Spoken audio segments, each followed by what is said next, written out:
I've been skeptical of dieting methods for a while now. My red pill moment was when eggs were good, then bad, then good again.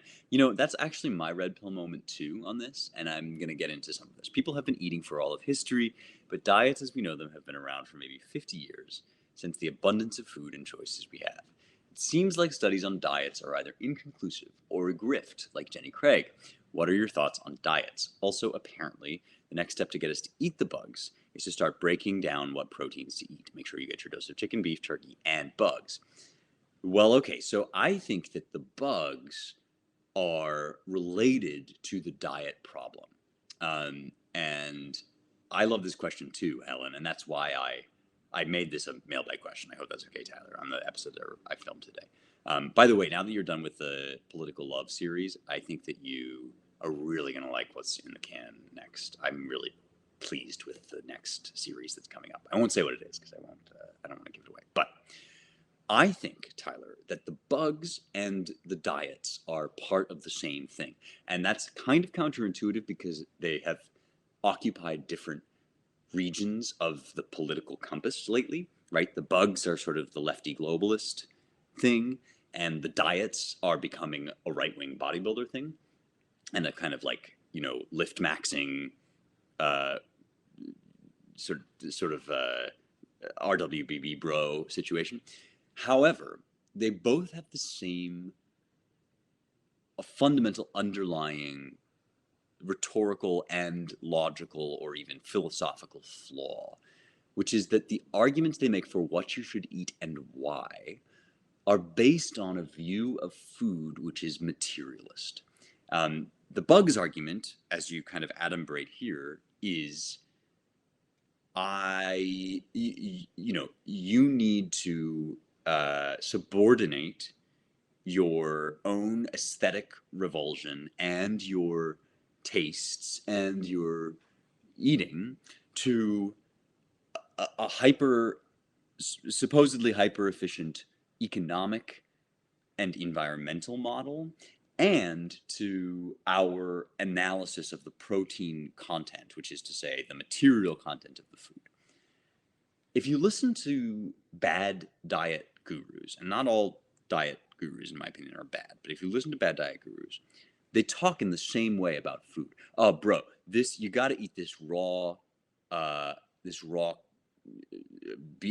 bison liver because it's just gonna totally spike your adrenal glands. Now you think about that for a second. That's talking about food as if it's a collection of molecules that you use to stimulate other molecules, and this is the exact same type of argument that leads us to the bugs. And the reason that I will not eat the bugs is such a powerful manifesto is because it insists upon a spiritual and aesthetic dimension to our relationship with food. And the irony is, in my opinion, and this is where my life advice is going to come in for actually doing diets, or not, or how to eat well, right?